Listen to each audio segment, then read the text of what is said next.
सबको नमस्ते। मैं हूं संगीता शाह। स्वागत है आपका मेरे YouTube चैनल पर। दोस्तों, मैनिफेस्टेशन सीरीज़ चल रही है हमारी। मैनिफेस्टेशन में आज हम देखते हैं आप मनी को कैसे मैनिफेस्ट कर सकते हैं या मनी ब्लॉकेजेस को आप किस तरह से हील कर सकते हैं। बहुत सारे लोगों के क्वेश्चंस मेरे पास आते हैं। दोस्तों, मनी ब्लॉकेजेस होते ही क्यों हैं? क्या आपने कभी सोचा है मनी ब्लॉकेजेस हुए क्यों हैं? याद कीजिए बैठ के कि मनी के बारे में आपकी क्या धारणा है, मनी को लेके आप क्या सोचते हैं। याद कीजिए कि आपकी क्या सोच है पैसे को लेकर के। क्या आपने कभी ऐसा तो नहीं सोचा था कि money is not important, money तो हाथ का मैल है, पैसे का क्या है, पैसा कोई ज़रूरी चीज़ नहीं है, पैसे को इतना इम्पोर्टेंस नहीं देना चाहिए। या आपने बहुत बार अपने दोस्तों से कहा होगा, मुझे कोई इतने पैसे की ज़रूरत नहीं है, मेरी ज़रूरतें पूरी हो जाए बस, मुझे ज़्यादा भूख नहीं है मनी की, है ना? ऐसा आपने कहा कभी मनी के बारे में? जी हाँ दोस्तों, याद कीजिए अपने शब्दों को। क्योंकि दोस्तों, मनी जो होती है, money is an energy, right? और एनर्जी की अपनी फ्रीक्वेंसीज होती हैं। इट इज़ वेरी इम्पॉर्टेंट कि आप किस तरह से उसको ट्रीट कर रहे हैं या आपकी भावनाएं कैसी हैं उसके प्रति।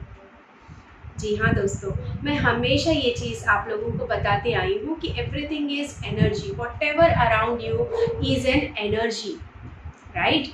सो एनर्जी को अट्रैक्ट कैसे करेंगे? अभी जैसे आप एक लोहे की वस्तु को एक मैग्नेट के पास लेकर जाते हैं, तुरंत वो एक दूसरे को अट्रैक्ट हो जाते हैं क्योंकि दोनों में सेम फ्रीक्वेंसीज है ना? वहीं अगर आप एक स्टील की वस्तु को लोहे के पास लेकर आओगे तो क्या वो एक दूसरे को अट्रैक्ट होंगे? बिल्कुल नहीं, क्योंकि दोनों की फ्रीक्वेंसीज क्या है, अलग अलग है। तो अगर आपको स्टील को लोहे से अट्रैक्ट कराना है तो आपको क्या करना पड़ता है? बचपन में हम सब ने किया है, उस स्टील को लोहे के ऊपर थोड़ी देर घिसना पड़ता है। तो उससे क्या होता है, उसकी फ्रीक्वेंसीज उस स्टील वाले पदार्थ में आ जाती है और थोड़ी देर में स्टील भी लोहे से चिपकने लगता है। ऐसा हमने मैजिक बहुत किया बचपन में और अपने दोस्तों को चौंकाया है। ये एक प्योर फिजिक्स है और कुछ नहीं। तो हमने यहाँ पे क्या किया, दोनों की फ्रीक्वेंसीज को मैच कराई, तब जाके वो दोनों एक दूसरे के प्रति क्या हो गए, अट्रैक्ट हो गए, राइट? तो इसी तरह से आपको भी मनी के साथ अपनी फ्रीक्वेंसीज को बैलेंस करना है। तो आप कैसे बैलेंस करेंगे अपनी फ्रीक्वेंसीज को मनी के साथ में? मैं आज आपको एक बहुत ही सीक्रेट टेक्निक बताती हूँ जिससे आप मनी को हील कर सकते हैं, मनी को अपनी ओर अट्रैक्ट कर सकते हैं, मनी को आप इतने अबंडेंस में अपने जीवन में प्राप्त कर सकते हैं कि कभी आपने सोचा नहीं होगा। दोस्तों, मनी एक ऐसी एनर्जी है ना, सरल शब्दों में बताऊँ ना, बिल्कुल वो एक माँ जैसी एनर्जी है। जी हाँ, जैसे आप माँ चाहे कितने ही क्रोध में हो, है ना, आप जाके उसको एक बार गले लगा लेते हो तो माँ प्रसन्न हो जाती है, तुरंत बोलेगी, बोल मेरा बच्चा, तुझे क्या चाहिए, है ना? माँ की एनर्जीज ऐसे होती है।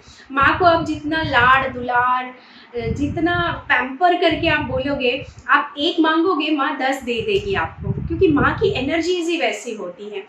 तो मैं आपको इन शॉर्ट ये कह रही हूँ कि मनी की भी एनर्जीज माँ जैसी ही होती है, क्योंकि ये जो एनर्जीज है वो माँ लक्ष्मी की एनर्जीज है ना? और वो तो जगन माता है ना? तो आप कैसे इस मनी ब्लॉकेजेस को हील करेंगे? अब जो हो गया, गलती से हो गया हमसे, हमें पता नहीं था, तो हमने मनी के बारे में ऐसे अपशब्द बोले तो उसको बुरा लगा, तो फिर मनी हमसे दूर हो गई, फिर हमारे जीवन में अभाव आने लगा। अब क्या करोगे? अब हम अपनी गलती को सुधारेंगे। मेरे बताए हुए टेक्निक से आप अपनी गलती को सुधारिए। तो आप क्या टेक्निक लगाओगे? ये होपोनोपो प्रेयर की टेक्निक है। जी हाँ, होपोनोपो प्रेयर में एक बहुत ही इफेक्टिव हीलिंग प्रॉपर्टीज़ हैं। इसको विदेशों में मेंटल असाइलम्स में यूज़ किया जाता है और इसका प्रभाव ये देखा गया है कि 25 to 50% जो पेशेंट्स हैं मेंटल असाइलम में, उनके ऊपर बहुत पॉजिटिव प्रभाव पड़ता है होपोनोपो प्रेयर। इसको बहुत सारे साइकोलॉजिस्ट यूज़ करते हैं to heal the patient from within. तो इस प्रेयर का बहुत महत्व है। तो होपोनोपो को आप मनी हीलिंग में कैसे यूज़ कर सकते हैं, आइए मैं आपको बताती हूँ।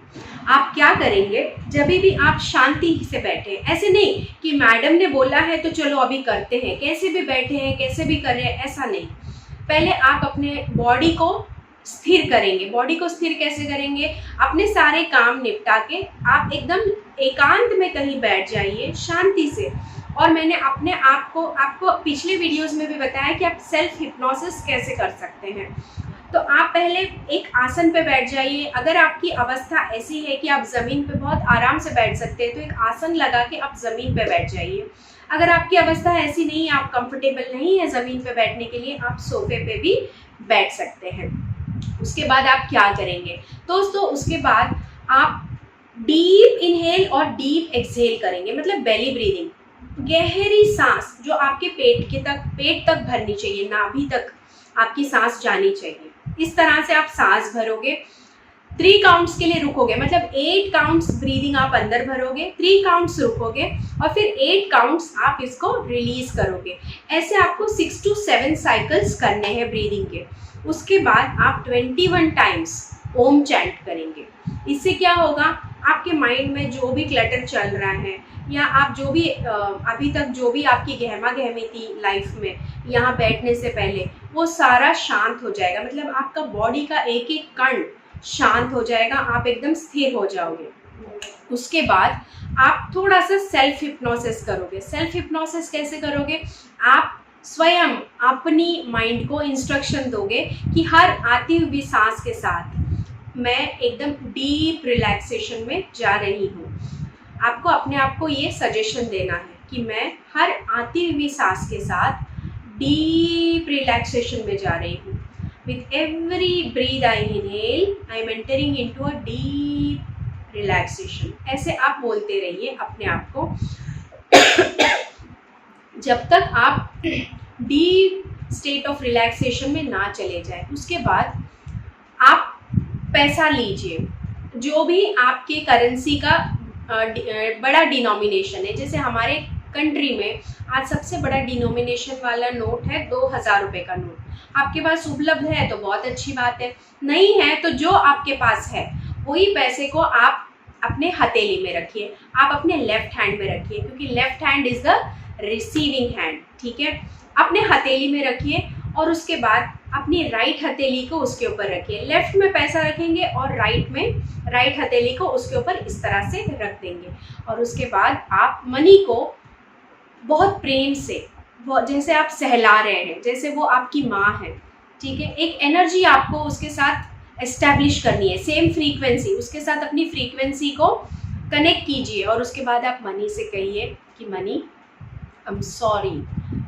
आप सॉरी इसलिए कह रहे हैं कि अगर मैंने पास्ट में आपको अगर ऐसे अपशब्द बोले होंगे तो उसके लिए I am sorry money, I am sorry. आप मनी को बोलोगे money please forgive me, money आप उसको बोलोगे I am sorry please forgive me, I thank you and I love you money. इस तरह से आप बोलोगे आप। फिर से एक बार बोलती हूँ, money I am sorry, money please forgive me, I thank you money and I love you money. इस तरह से आप जितनी देर आपको अच्छा लग रहा है आप बोलते रहिए मनी को। इस तरह से आपके भाव के ऊपर डिपेंड करता है दोस्तों। ये खुद मैंने मेरे जीवन में ये टेक्निक को अप्लाई किया and I have seen a results immediately. जब भी मैंने ये चीज़ की तुरंत मेरे अकाउंट में कहीं से पैसे आ गए। देखिए, ये पूरा का पूरा डिपेंड करता है कि आपका भाव कैसा है। कुछ लोगों का तुरंत मैनिफेस्ट होता है, कुछ लोगों का हफ्ते भर में मैनिफेस्ट होता है, लेकिन ये गारंटी है कि मैनिफेस्ट ज़रूर होगा। आपके मनी ब्लॉकेजेस पूरी तरह से हट जाएंगे, ये मेरी गारंटी है आपको। ये मैंने खुद अपने जीवन में किया हुआ है, तो आप ये कीजिए। और आप सेम टेक्निक अपने रिलेशनशिप्स को हील करने में भी कर सकते हैं। जिस भी व्यक्ति के साथ आपकी अनबन चल रही है, जिस भी व्यक्ति के साथ आपका मनमुटाव चल रहा है, जो भी व्यक्ति के साथ आपके रिलेशनशिप खराब है, इसी तरह से बैठ के आप उस व्यक्ति को याद कीजिए और सेम प्रोसेस उसके साथ भी कीजिए। जो भी XYZ नेम है उसको आप ऐसे बोलिए, XYZ, I am sorry, please forgive me, I thank you and I love you. इसी तरह से आप पर्टिकुलरली जो व्यक्ति के साथ आपको अपने रिलेशनशिप इम्प्रूव करने हैं, जो भी रिलेशनशिप में ब्लॉकेजेस आए हैं उसको हील करना है और हटा देना है, तो आप ये वाली टेक्निक अपने रिलेशनशिप्स के लिए भी कर सकते हैं। मनी के लिए तो मैंने स्वयं करके देखा है, मुझे विद इन सेकेंड्स मुझे इसका फ़ायदा मेरे जीवन में मैंने देखा है। आशा करती हूँ आप ये टेक्निक ज़रूर यूज़ करेंगे और अपने मनी ब्लॉकेजेस को स्वयं हील करेंगे। आने वाले वीडियोज़ में ऐसे ही बहुत सारे और रोचक जानकारियों के साथ आपके सामने आती रहूँगी। तब तक के लिए आत्म नमस्ते।